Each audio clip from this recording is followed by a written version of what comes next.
Hello ladies and gentlemen, and welcome back. I'm Will Dragon, and this is our playthrough on Suzerain, where we are the wonderful president, and yes, that's right, we are wonderful, of Swordland. We left off last time. We have just been given some interesting news that the leader of the opposition party, who is trying to reform the country to take away powers from the president, aka me, is in fact working for outside parties. So we'll see how this information develops in the long run. But let's see what new pieces of information has gone and happened. Local residents gathered thousands of books that they claim to be spreading communist and Malayunivist propaganda at the Century Park in Borin and set the books on fire. Slogans against the Red Youth and the workers of Bludia and the Communist Party of Swordland were shouted. Youth groups from the local party offices of the USP and NFP also joined in with the burning.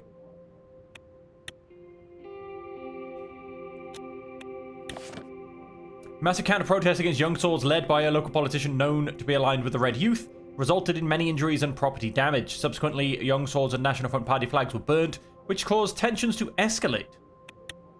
That's never good. Down in Sana, Bergian security forces have arrested 3 priests at 2 different Nuriti sanctuaries in Sana after finding links to insurgent activities. The report came from an elderly man who wanted to pray in peace, but instead found himself invited to join the Bludish Freedom Front by a state-sanctioned priest. Further incidents indicate that the BFF is pushing for a local recruitment drive in different sanctuaries across the region. So,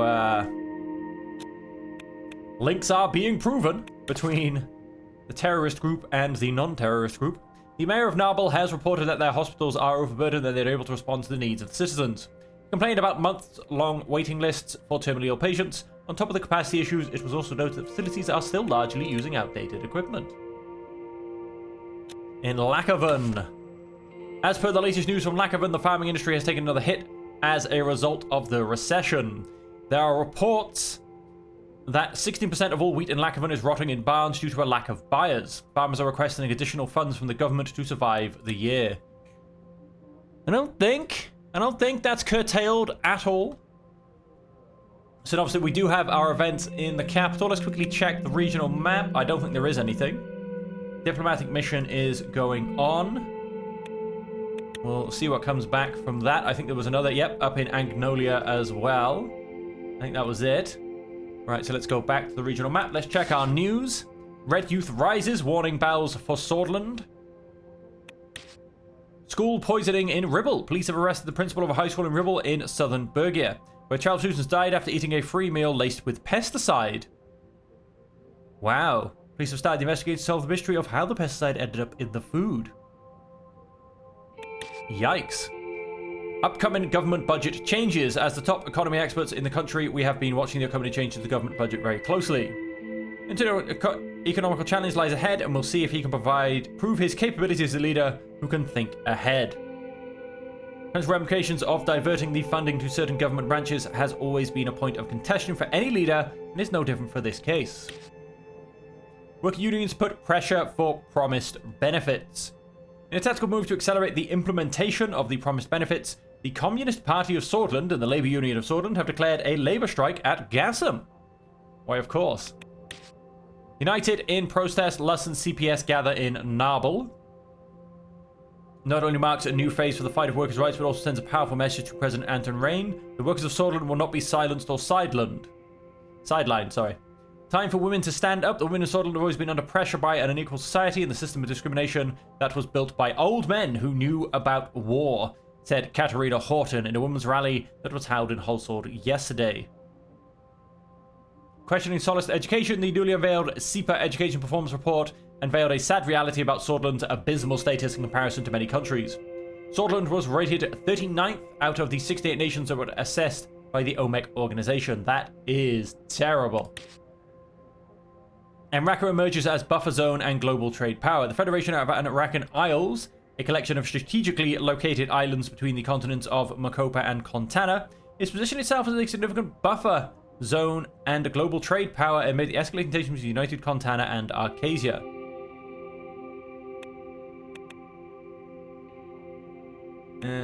Can we get a location? I guess not.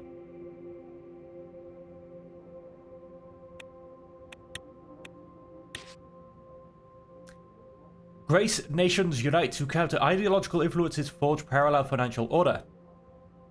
In a historic move, the member states of the Guild of Royal Allies for Commercial Exchange have announced a series of joint initiatives aimed at countering the growing influence of Malinavist and Arcasian capitalism ideologies while establishing a parallel financial and trade order. The unprecedented collaboration comes at a time when traditional monarchies are increasingly being challenged by geopolitical shifts and global economic trends. During the recent Grace Summit held in Thornborough, the capital of the Kingdom of Rumburg, leaders from member nations, including the Kingdom of Rizia, baronies of Sorodis, the principalities, etc., share insights on preserving the unique heritage and promoting prosperity and stability in the face of rapidly changing world order. Van Horten blames Valgsland for the missing fishing vessel. On Tuesday morning, Agnolia's Prime Minister Van Horten has made a statement denouncing Valgsland for the missing vessel, hull number AV0238, and dutiful Coast Guards have rescued a crew member of the missing vessel. Though through his statement, we have learned the ship's unfortunate end was none other than the Vagsladian Navy. He's not saying who it is though, and he's saying because he thinks he'll be assassinated. Journal. Of course, we can go back and see what's going to happen, but I can roughly remember what's going to happen. Let's quickly read the report. Legislative debate. The Grand National Assembly was the stage of a contentious debate today over the proposed repeal of the Energy Protection Act. Arguments both for and against the repeal were put forth, with Friends Richter of the PFJP and USP Reformist Wing, leader Elwin Clavin, leading the faction advocating for the repeal. Would foster economic growth and increase foreign investments. Of course he would say that. He's on a foreign investment payroll. At least, so the accusation goes.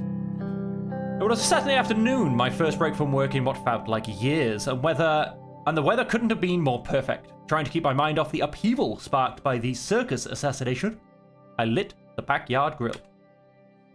Monica and Adriana were out shopping for craft supplies, and I'd given the staff the day off. It was just myself and Frank at home. Wasn't sure how he felt about me at the moment, but I did know that he felt about barbecued ribs. Our cook had left some marinating in the refrigerator. Sure enough, as soon as Frank glimpsed the grill and the meat, he stepped outside to join me. Come to spend some quality time with the old man. Sure, if you can spare a few minutes out of your busy schedule. Look, son, I'm preoccupied with matters of national importance. But I'm happy to see you now. I mean, it doesn't give you any information about him, though. Like, does he like a joke? It's okay, I know you've got the most stressful job in the country, and you've got to feed your family on top of it all. We both chuckled. I turned to tend to the fire. Here, let me try. He grabbed the fan and started quickly waving it over the coals. The fire roared to life. He turned to look at me with a grin on his face, as if he was expecting praise. Not bad, son. Not bad. Thank you, sir. It is on our utmost interest to fulfill our duties with precision.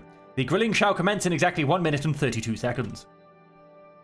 That was a spot-on impersonation of Lucian. We looked at each other for a second, then burst out laughing. I realized my throat was parched. There was a six-pack of beer in the kitchen.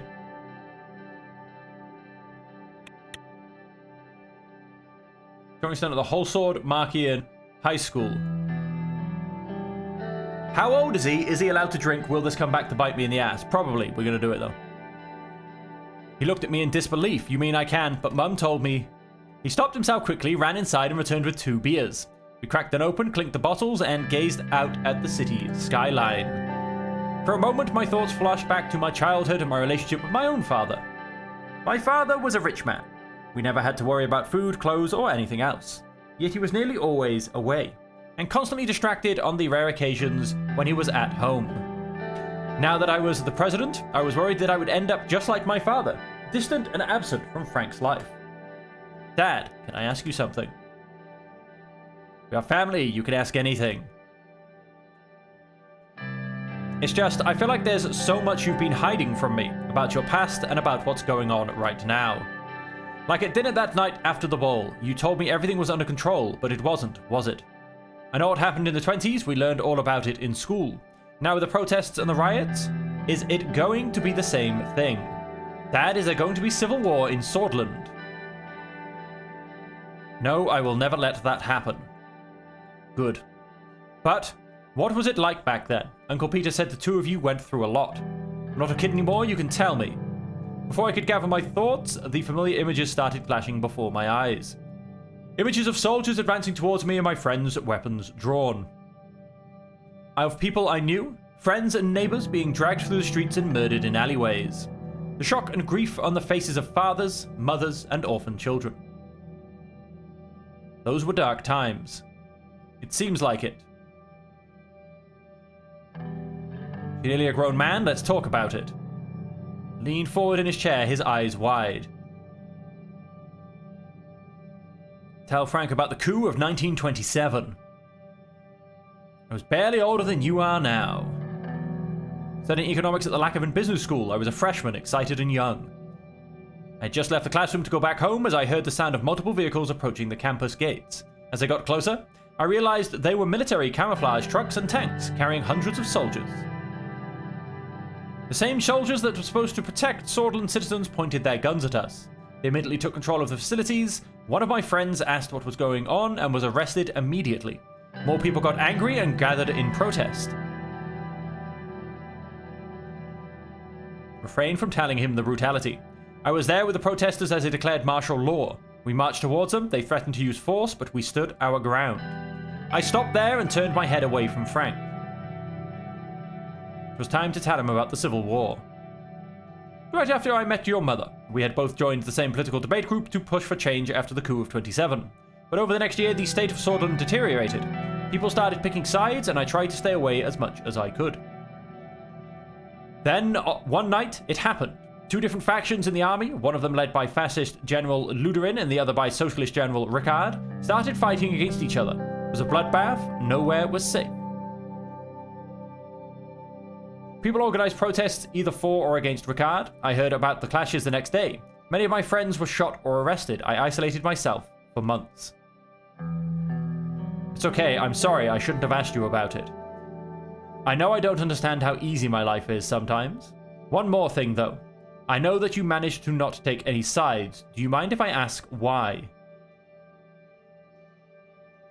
They are two sides of the same coin. His eyebrows, his curiosity still not satisfied, but sensing my reluctance to go on, he simply nodded. Sorry for bombarding you with questions. I know I complain sometimes, but my problems are nothing compared to what you went through. I'm here to listen to them, no matter what they are. Before Frank could say anything else, I heard the front door unlock. Deanna and Monica's voices and the sounds of rustling shopping bags filled the house. Alright, I'll be upstairs until dinner. Frank went in and dashed upstairs. I took a long sip from my beer, looking at the city and the now setting sun. I hoped that talking to Frank about my past had been the right decision. Part of me felt as if some sort of burden had been lifted. But I had the same nightmares again that night. Okay, so in Wholesword, many members of the USP, led by Albin Clavin and the reformist wing of the party, clarified their demands from the government in the party Congress. For the upcoming constitutional reform, Albin Clavin stated that without ministry reforms, they won't be able to stand behind the new reform package. The mayor of Morna has reported that their industry output numbers this year are 12% lower than last year. They are requesting additional support to improve their industrial capacity, including machinery and personnel to combat the downward trend. With the construction of several new factories in Morna, the mayor stated his belief that an economic upturn in the city is still possible if government investments succeed. According to current projections, Morna is set to lose an additional 2% of industrial output next year. However, recent data from the municipality suggests that an investment worth several billions of SR will stop the downward trend and increase the industrial output in a short amount of time. In Antal, yesterday around 11 AM, a prison riot started in Ward C of the Antal Rock Prison, which was eventually suppressed. Ward C is generally used for keeping political prisoners, and the riot started when a warden was killed by a Bluedish political prisoner. 4 guards and 21 prisoners died, 134 were injured. Okay, we have an event down here in Narble, but we do have some stuff on the world map. In an emphatic display of international solidarity, the Arcasian Treaty Organization has committed significant financial and military aid to Agnolia. Located in the heart of the eastern Mokopa, a region rife with geopolitical complexities, Agnola stands at the crossroads of economic challenges and potential security threats from Rumberg and Valgsland. This aid package is designed to enhance Agnolia's economic stability and bolster its military capabilities, fortifying it against possible CSP advances and further Rumberg hostilities. As part of the ATO's larger goal to secure its capitalist allies against the spread of socialism, this assistant displays the ATO's commitment to supporting its member nations in their time of need. And then... no, not up here. Oh, wait, there's another one down here. The Kingdom of Rizia. Rizian Oil and Gas has extended a co-investment proposal for Swordland's ambitious Gassam energy venture. King Romus emphasized the bilateral benefits of such a cooperation and its potential in bolstering the region's energy security. He also stressed that this collaborative venture could form the bedrock of a stronger economic alliance, further binding our nations. Okay, let's go back home. Let's have a quick squiz at the news. Green Act, a misdirected effort. The Green Act, heavily backed by the PFJP, seems out of touch with the prevailing political climate in the country. It suggests a disconnect between policymakers and the ordinary Swordish citizen, whose immediate concerns are more likely to center around the economy, job security, and social services. While environmental conservation is important, it should not overshadow the more pressing needs of the people. Attacker opened fire on protesters. A man opened fire in Vesord City during a protest march organized by the Communist Party of Swordland against the murder of Bernard Circus. The attacker used a military-grade machine gun dated 1929, which is suspected to be part of the inventory of the Swordish armed forces. The attacker killed himself right after shooting at 25 people, killing 16. He took out the weapon from the newsstand at the square, brandished it and yelled, "Come, I will give you freedom," one witness said. The highly charged word freedom was previously associated with Bludist separatists, but has been used widely during the previous month of protests against the murder of Bernard Circus. Green, a threat to growth. The new proposed Green Act, aimed at nurturing a sustainable industry approach to grunny, raises concerns of stifling economic growth. Gassam in turmoil, a leadership crisis. The recent financial distress facing Gassam, one of the pillars of Swordland's economy, highlights a glaring issue at its helm. Our investigation reveals a disconcerting narrative of mismanagement, spearheaded by Edward Alfonso and the current CEO. Known to maintain close ties with Minister Manga, evidently their leadership is characterized by a striking absence of cost-cutting initiatives and measures to enhance operation efficiency. Reason Oil and Gas expresses interest in Gassam. FC Galsord, FC Anrika Derby postponed due to protests. Oh, we've postponed a football match. The Imperative Green Bill awaits signature. Undemocratic elections of Swordland. Swordland's electoral threshold of 10%. That means any political parties.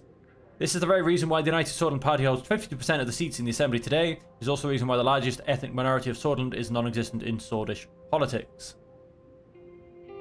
Can have shown that the pro-Brutish WPB had an enormous voter base of just above 9%, but it still failed to meet the 10% threshold and couldn't enter politics. Similarly, the CSP has won around 8% of the general vote, but was eliminated. This means that millions of votes are not represented in our current government. Yeah, but millions more are. I don't know. I mean, I'm not au fait on politics, but I was just going for, hey, if the representation.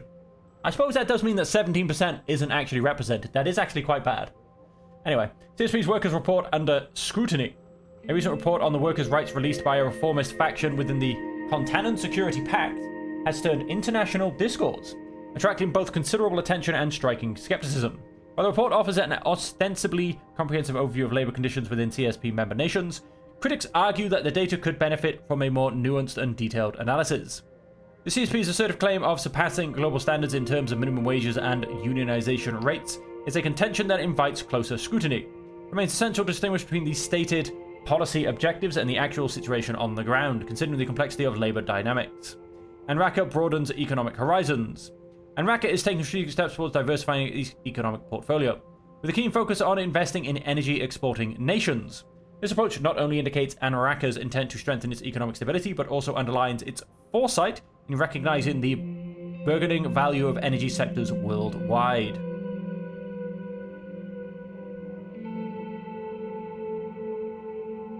The Federation of Anrican Isles. I'm going to see, are they on the map down here? I mean, it's not these guys. Codex the Sword. Oh, that actually brings up the Federation of Anrican Isles, which is a little bit weird. Well, let's go back and see what has come up all the way over in Narble. Presidential visit to Narble. All right, let's jump in. I was traveling to the snow-covered city of Narble in the Nargis region for the Rural Development Forum organized by the Ministry of Health and Ministry of Education. The mountainous city of Narble had gritty tones to it. It was mostly regarded as one of the poorest cities in Swordland. Its people were hardy and wary. Even after the discovery of natural resources in the area, years of neglect by the central government were apparent on the buildings and the general infrastructure. Natural resources, namely gas and oil, were now under the control of Gasson, which elevated the corporation to a place of power. My task in this forum was mainly symbolic: fake smiles and handshakes with oil barons, meeting with the local politicians, but most importantly of all, making sure that Narble did not feel like it was forgotten by the government. The scenery so far, however, was a reflection of Narble's neglect. Main roads to the city were not maintained well. There were many bumps and empty, discolored spots in the asphalt. Navigating and swerving to avoid the inconveniences, our motorcade finally started nearing the city.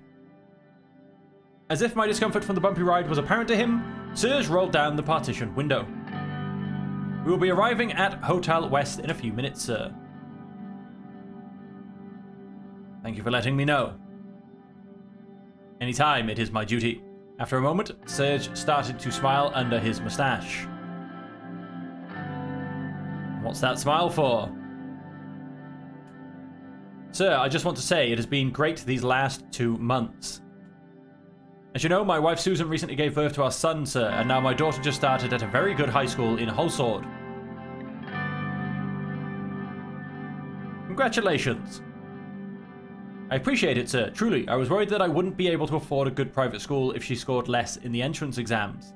But I shouldn't have made my insecurity get to me. Erica outsmarts me all the time. I'm very proud to have a daughter like her.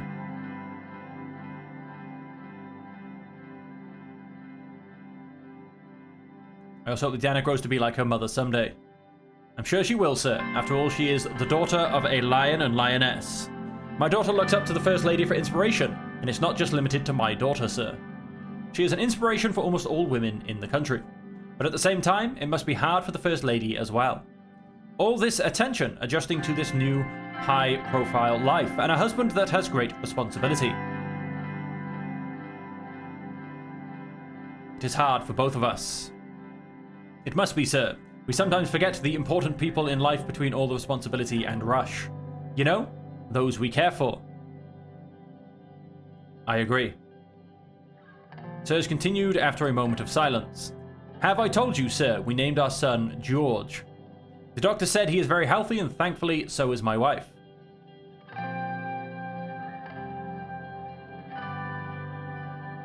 Tell me about your wife. She has a good heart. Her family comes from Sana, so they are a little more traditional. Sana's down here. She's beautiful, of course, but what I really admire is her selflessness.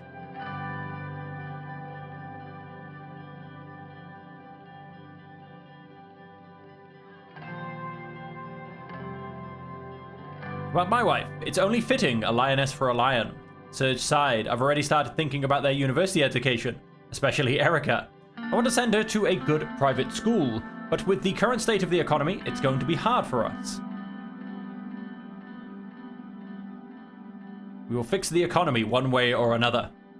If anyone can, that's you, Mr. President. The car hit a major pothole and a bump which lifted us up in our seats for a second. Are you fine? Yes, sir. I hope the car is fine, too. The motorcade began approaching the hotel. The Hotel West was supposedly the best hotel in Narble. The large, 25-story main building was undoubtedly one of the taller and more expensive buildings in the city. It towered over the nearby slums and had been a target for protests when it was first built. A crowd was gathered in front of the hotel with the welcome committee at its center. As we approached the red-carpeted entrance, I could see the mayor of Narble and his top aides. Serge got out of the car and opened the door. He bowed his head respectfully and gestured towards the entrance.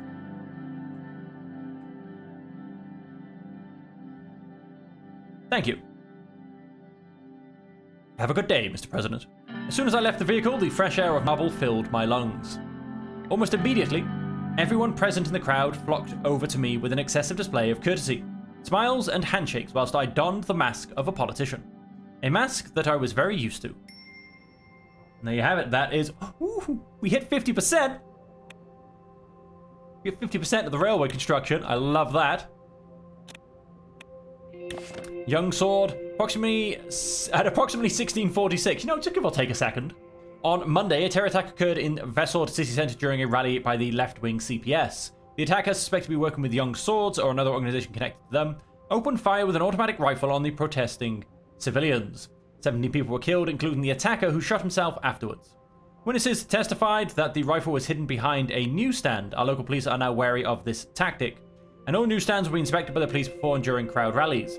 Further investigations on Young Swords are underway. This is why did I read this in the news story before I got an official report on it? Not really good enough, is it?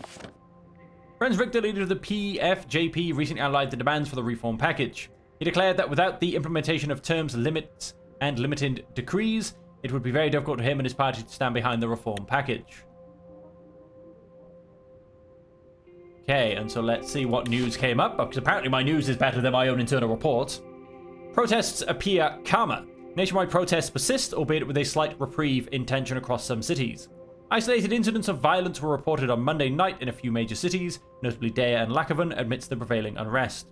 In Deya, the hometown of the revered circus, a massive memorial march saw tens of thousands of citizens taken to the streets in peaceful remembrance. However, as dusk fell and the crowd began to dwindle, there were instances of discord. Authorities reported that a fraction of demonstrators resorted to hurling stones and disregarding orders to disperse, prompting police action and resulting in arrests. Elsewhere, the process in Holsword and the majority of other significant urban centres seem to present a calmer facade, exhibiting fewer confrontations between civilians and law enforcement. As per data from the state press, the authorities have made approximately 9,800 arrests nationwide in connection to the ongoing protests. Yet, as we observe the unfolding situation, it is crucial to remain vigilant and steadfast in our pursuit of peace and stability in these challenging times. Our editorial team immediately analysed the CEPA report recently revealed to assess the standards of education. We were curious to see how the policies of the last decade have begun changing the performance metrics. Lesbia significantly stood out with a jump of 6 positions forward to 5th out of 68. After a research and analysis collaboration with the Vice President of Magnus Cartus and the SMEA chapter leader of OBEC, we gained critical insights to how Lesbia increased its education quality.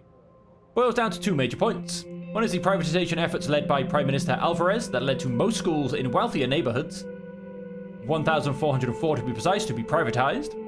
This lifted a significant budget burden off the state because the wealthy paid for a great education for their kids, and were still taxed reasonably in order to devote funds to state schools elsewhere. The second major factor was the allowance of minor curricular changes for private institutions that led to major improvements in the student participation, teacher happiness, and boosted the performance of the institution. All in all, the improvements to the system and the massive amounts of 34 billion lira it raised for Lesbia made it a lucrative option. Sordland desperately needs more capital to tackle the recession, and when education is privatized, foreign capital will also aid in establishing quality schools. The Vice President of Magnus Cartus pointed out that the CEPA report doesn't include access to education metrics and that Lesbia has inequality problems. The statement that hasn't been proven with any statistical research from the OMEC, which is why it must be taken with a pinch of salt. Yes, so the smarter are getting smarter and everybody else is simply being, or the rich are getting smarter and everybody else is being ignored. Looking at the history of everything wrong in our country, there is only one figure that everyone points at, Tarquin Sol. He's developed our country into something much worse than what it was before. He's committed crimes against humanity. You'll remember the Ism incident and the wounds that have been inflicted on the hundreds of thousands of people with bluish ethnic background. Shocking, misogynistic rally. Misogynistic, I can't say that word properly. Every day we are appalled by how deep the roots of misogyny, so misogynist rally, there you go, goes in our country. We are appalled again when yesterday, during a protest by the Swedish League of Women, counter-protesters showed up to disrupt the peaceful rally. In the resulting scuffle between the police and the protesters, the mob, many were arrested from both sides. Labour Union Rights March. A large group of Labour Union members gathered around the city of Valgun to protest against the poor conditions of worker rights in Sordland. People could be seen holding signs pleading for accountability and basic rights in corporate work environments. Okay, and back here, where we have now a briefing on the welfare situation.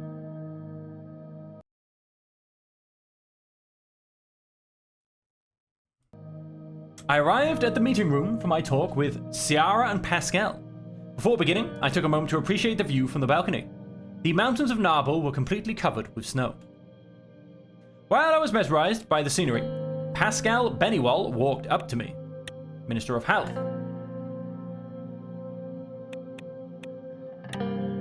The Minister of Health was, ironically, somewhat portly, having gained a few pounds since his breakthrough as a best-selling writer, but his authority on social affairs could not be questioned. Such a spectacular view. Ciara Walder, the Ministry of Education, joined us on the balcony, dressed in a sky blue pantsuit. Her preference for trousers over dresses had made her the subject of much palace gossip, but it didn't seem to bother her in the slightest. Spectacular indeed, but if you look in the opposite direction, you will see what Sol's decades of neglect did to the city. Most of the people living in Narbel are workers, farmers, and their wives and children. They're breaking their backs for close to no pay, all thanks to greedy corporations. Intention is to help the working class. I'm glad we see eye to eye on the issue. If you look past the view, you can see the real problems. Real problems like poverty. Pascal nodded gravely. This was a subject he knew quite a bit about himself. His best known books were about the plight of Sordland's less fortunate, drawing from his own past growing up in squalor. Well put, Miss Walder. I don't need to tell you about my own experience with poverty. I'm sure you have similar stories, am I right, Mr. President?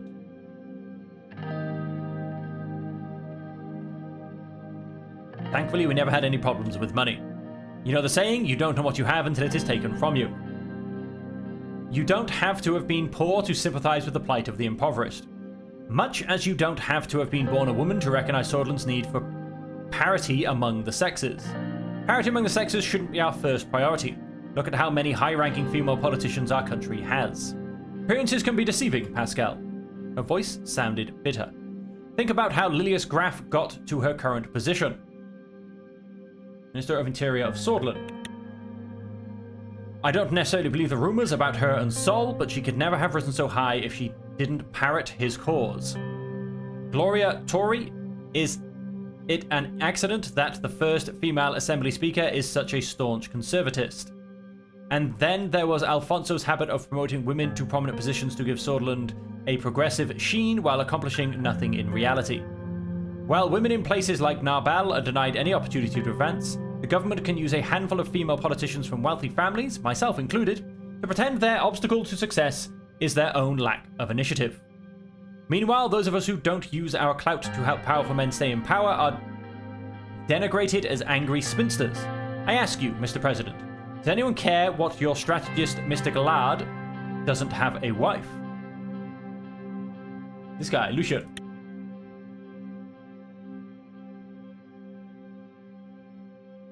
Sordland's women do deserve better. I'm glad to hear that. As I was saying, isn't it about time Holsword addressed this country's real issues, rather than bowing to the wishes of hawks and fearmongers in the establishment, and diverting yet more resources to the military and law enforcement? Our welfare, healthcare, and education systems have been decaying since the recession. Sordland's poor communities are losing hope. Hopelessness and a lack of opportunities can drive people to extreme solutions. We're seeing increased crime, domestic violence, and yes, rising inequality between men and women.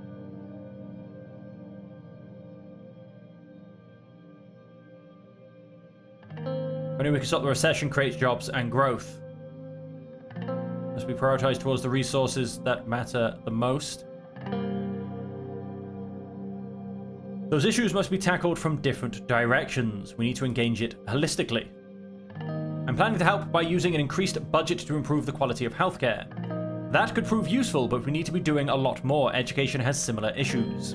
There's another subject I want to mention. I have been working on improving the rights of workers in our country, and I've proposed a draft bill that is currently being reviewed by our party. Mr. Clavin has already backed me and given his support. Sordland has fallen behind most countries on this subject, and it is my responsibility to ensure this is not the case.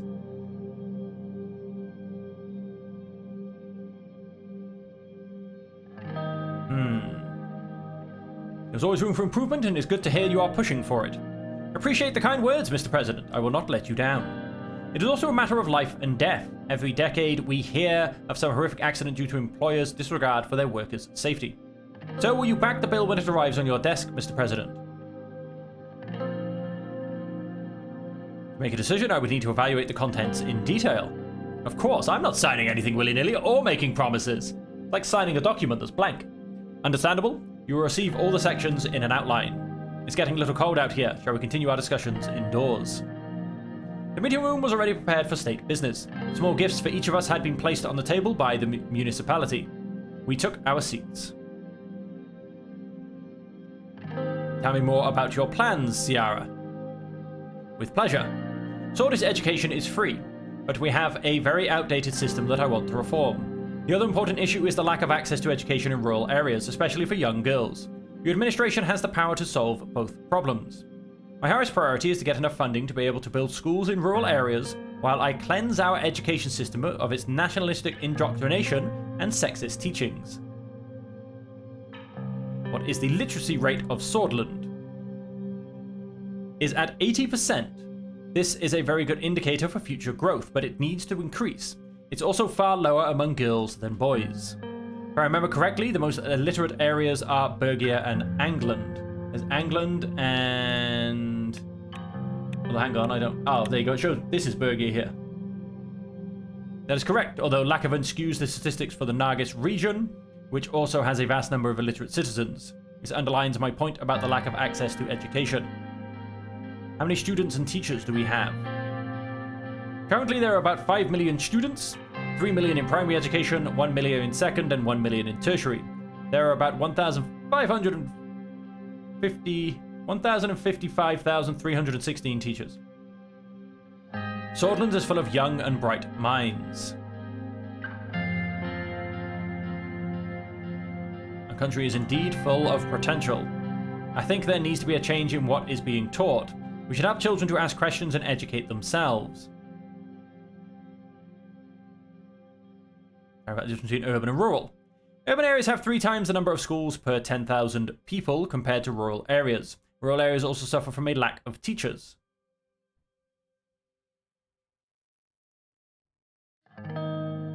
That's not a very good ratio.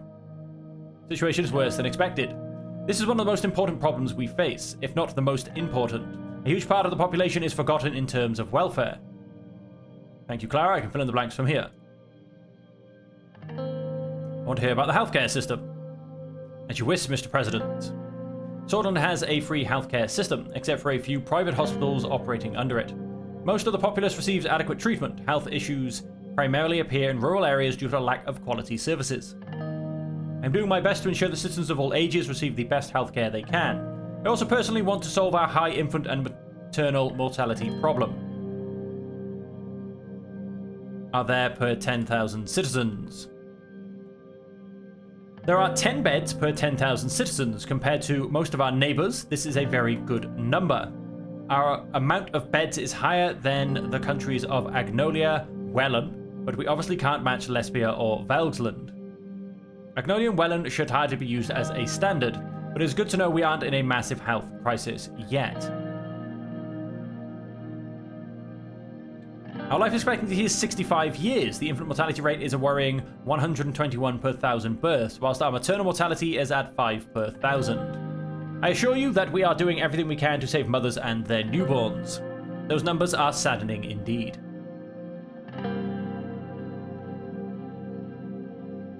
I agree, we must do everything we can. We are working very hard on improving the quality of services. How many doctors and nurses? We have 31,000 doctors and 73,000 nurses working for the Ministry of Health. This is a high number. What I think is, I don't want to be rude, but out of those numbers, how many are in urban and in rural areas? Let's not interrupt each other, please. The number of doctors per 10,000 citizens is far lower in rural areas compared to urban areas. In other words, rural citizens with medical emergencies have to wait an embarrassingly long time before they are treated. Thank you, Pascal. Your in-depth briefing is much appreciated. I believe that is everything. Ciara stood up and moved towards the window. She took a deep breath. What is it? Look at this impoverished city. The streets full of potholes, the hospital barely functioning, the school half open. This is not just about Sol or even Alfonso failing. This decay in Swordland's forgotten regions has been going on for many decades due to structural corruption, which is fueled by capitalism.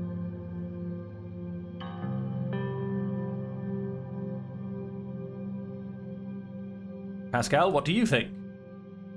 There is not much to be said, sir. I agree with Ciara, but it is also Gus Manga's job to improve these areas. It's the responsibility of each and every one of us. Ciara sat down and sighed. One way or another, we need change in Swordland. Greed and unchecked capitalism will not magically provide for the people. Tell me more about your plans. My plans require an increase in the government budget. I aim to solve the problems we highlighted with the allocated money. By building schools in these less fortunate rural areas and through fundamental change to the education system, I will unlock the potential of all our children, boys and girls alike.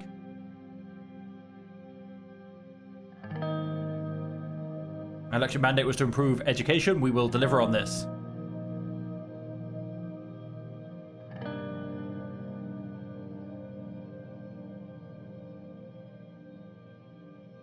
This brings hope to the table, which needs to be followed by action. There is much to be done, but if we're given the budget, we can implement policies that push education to the next level. Wouldn't a promotion of private education help create additional funds? Yes, but at what cost? I'm not a supporter of the private sector in education.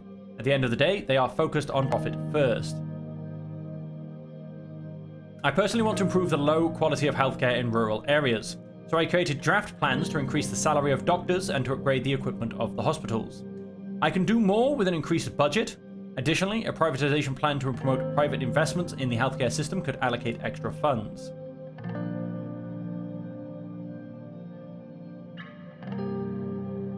Isn't access to healthcare in rural areas an issue? Access is an issue, but not as critical as improving the quality in these areas. The lack of experienced personnel and equipment causes poor treatment, resulting in many deaths. I do hope to create competition and increase the quality of healthcare with the privatization effort. But you must realize that privatizing our healthcare system would increase the price of treatment and make access worse for the average citizen. The decision not to promote more state control would cost the Swordish people dearly. My expectation from our government is that we understand and focus on the needs of the people.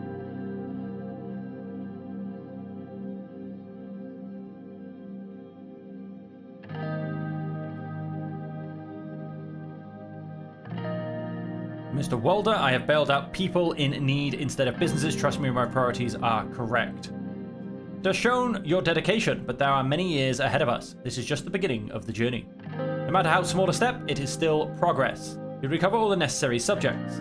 One more thing. I wish to raise my concerns about your scheduled meeting with GASM Chairman and former President, Mr. Alfonso. By negotiating with Alfonso and his company, you have an opportunity to secure better labor conditions for blue-collar GASM employees. This could be a triumph for all of Narbel. What is there to negotiate, Pascal? The standards for GASM workers are already at rock bottom. President Rain can and must demand better. Nevertheless, it's worth acknowledging the corporation's significant contribution to job creation in Narbel and other poverty-stricken regions. Persuading the chairman to make concessions might prove to be a formidable task.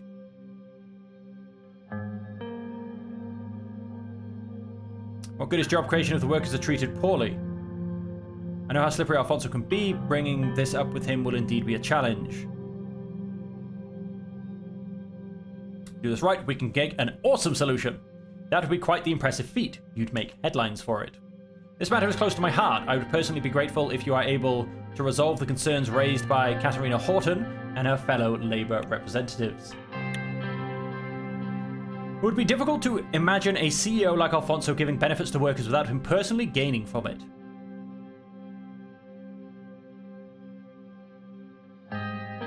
In this world, nothing is truly free. I wouldn't anticipate anything less.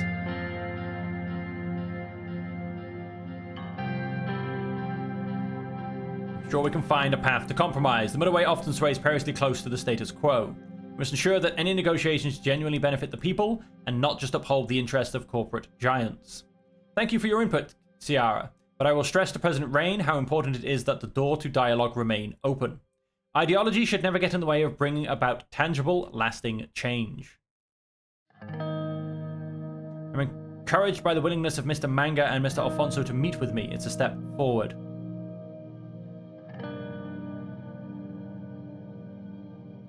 We shall keep you no longer. Thank you both for the discussions. I do hope we won't repeat the same mistakes again and again. Have a good day, Mr. President. The ministers left, and I'm prepared to leave for other official business in the city. The GASM meeting was just one of the many events I was scheduled to attend over the next few days. As I made my way out, the weather was noticeably cold, but it didn't keep a group of USP supporters from coming out to cheer us on the streets.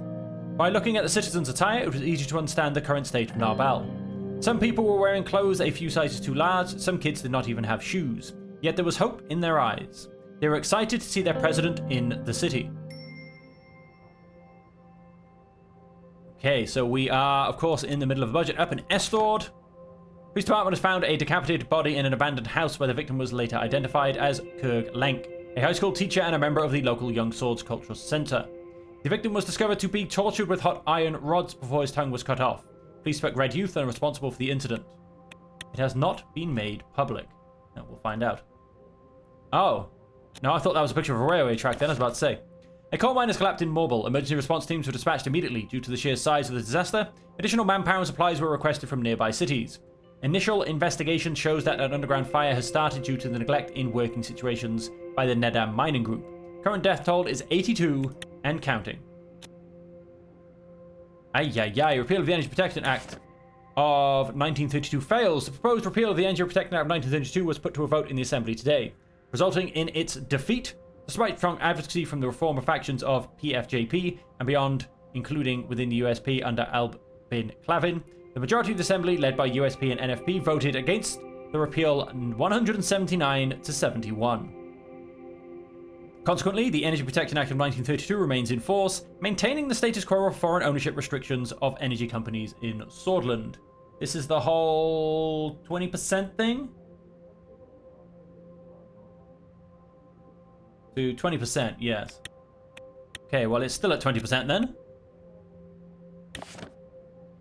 Kusaro Kibana, leader of the NFP, has announced today that the NFP is completely against any threshold reform. He specifically emphasized that this would lead to unwanted elements entering the assembly, and that he is outright against any changes to the 10% threshold. The Workers' Rights Act of 1954, proposed by Albin Clavin and supported by the Minister of Health, Pascal Beniwal, is being prepared for the first draft review. Voices from the Labour Union showed strong signs of support. A session dedicated to the bill in the Assembly proved contentious. The people that form the backbone of the Swedish economy will finally be fully protected by extensive laws, Katarina Horton said, receiving both cheers and boos. We have one piece of news. Preserving national sovereignty, the EPA stands for now. Our Grand National Assembly has demonstrated the Energy Protection Act stands. Yes, we are aware of that. Okay, we have stuff out in the world. President Walker visited Lesbia last week to engage in talks with Prime Minister Alvarez concerning the establishment of Arcasian military bases within Lesbia.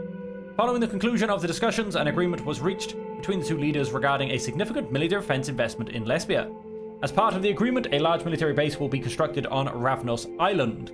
The base will be equipped with Arcasian radar and anti-air systems for enhanced security. Additionally, Arcasia plans to deploy a dozen M3 ballistic missiles. Yeah, that seems tensionish. In a pivotal meeting convened in Halm, leaders of the CSP have gathered to discuss the intricate issues of Helgeland's sovereignty, a matter tinged with historical complexity. The Assembly recalled the 1920s Agnolian annexation of the island during Vauxland's revolution, underscoring their commitment to address past missteps and ensure a future that respects the rights and aspirations of the island's inhabitants. Summit was also testament to the CSP's adept navigation in an ever-evolving geopolitical landscape, marked by the capitalist influence of the ATO. Emphasizing the importance of dialogue and cooperation, CSP leaders reiterated their determination to avoid escalation in an already delicate situation. Moreover, they confirmed the existence of prepared contingency plans, ensuring that Vauxland, as a key member of the CSP, would receive unwavering support if the need arises. The summit concluded on a note of shared resolve, with CSP leaders collectively affirming their dedication to preserving peace and stability, even amidst the challenging dynamics presented by the Helge Island issue. Okay, so we still have the next, which I assume will be Gassam. It will be meeting with the manager and Alfonso Gassam. Read the report. CSP and Lust strike against Gassam. In Arbal, the Communist Party of Swordland and Labour Union of Swordland have organised a strike against Gassam. Prominent figures, Katarina Horton of Lust and Dennis Stolar of CSP, have confirmed their participation.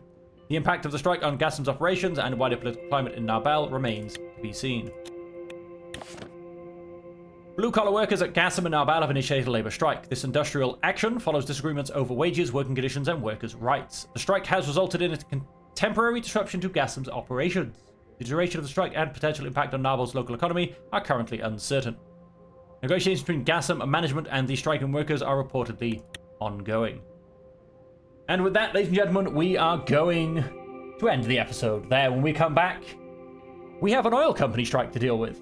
Because we have terrible, terrible working conditions. Let's open our city information. We have police force overburdened. We have organized crime. We have lack of healthcare services. We have low literacy rates. And we have widespread protests.